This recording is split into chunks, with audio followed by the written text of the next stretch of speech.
Hi, ఈరోజు మనం ఫోటోల్ని ఏ విధమైన సాఫ్ట్వేర్ లేకుండా పీడిఎఫ్ ఫైల్గా ఏ విధంగా మార్చాలనేది పూర్తిగా ఈరోజు మనం వీడియోలో తెలుసుకుందాం. ముందుగా నా ఛానల్ని కొత్తగా చూస్తున్నవారైతే నా ఛానల్ని సబ్స్క్రైబ్ చేసుకొని బెల్ ఐకాన్ని ప్రెస్ చేయండి. దాని ద్వారాగా పెట్టిన ప్రతి వీడియో కూడా మీకు నోటిఫికేషన్గా చేరుతుంది. ఇక మనం వీడియోలోకి వెళితే ఇక్కడ ఒక ఫోల్డర్ ఉంది. ఈ ఫోల్డర్లో కొన్ని ఫోటోలు ఉన్నాయి. ఈ ఫోటోలన్నిటిని కూడా నేను ఏ విధమైన సాఫ్ట్వేర్ లేకుండా పీడిఎఫ్ ఫైల్గా మార్చబోతున్నాను. దానికోసం మనం ఏం చేయాలంటే ఈ ఫోటోలన్నిటిని సెలెక్ట్ చేసుకొని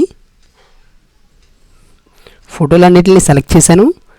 ఫోటో మీద పెట్టి రైట్ క్లిక్ చేశాను. ఇక్కడ మనకి ప్రింట్ అనే ఆప్షన్ ఉంటుంది.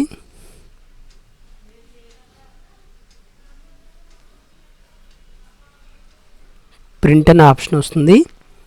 ఇక్కడ మనకి ఫిట్ పిక్చర్ టు ఫ్రేమ్ అని ఉంది. దాన్ని తీసేయాలి. దాన్ని తీసేసాను. ఇక్కడ పేపర్ సైజ్ మనకు కావాల్సిన సైజు పెట్టుకోవచ్చు. నేను ఉదాహరణకి A4 సైజ్ పేపర్ సైజ్ పెట్టాను. ఇక్కడ క్వాలిటీ ఇచ్చారు 600x600. ఇక్కడ ఏం పట్టుకోకర్లేదు. ఇంకా మనం ఇదేం టచ్ చేయకుండా మనం డైరెక్ట్గా ప్రింట్ అనే ఆప్షన్ నొక్కాలి.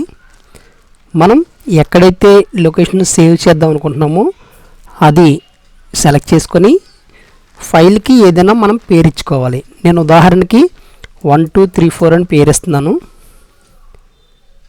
సేవ్ చేశాను. ఇక మనకు కేవలం 1 నిమిషంలోనే ఫోటోలన్నీ కూడా పీడిఎఫ్ ఫైల్గా మారిపోతాయి. అయిపోయింది. మనకి రిజల్ట్స్ ఎలా వచ్చిందో మనం చూద్దాం.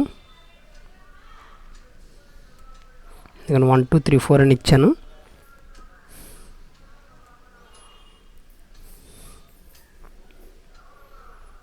ఇదిగోండి, మనకి ఈ విధంగా వచ్చింది.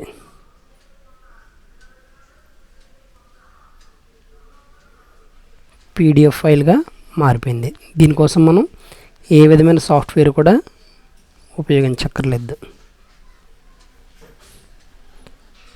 చూశారు కదా. ఈ వీడియో కనుక మీకు నచ్చినట్లయితే లైక్ చేయండి, షేర్ చేయండి. ఇలాంటి ఇంట్రెస్టింగ్ వీడియోల కోసం నా ఛానల్ని సబ్స్క్రైబ్ చేసుకోండి. Thank you for watching.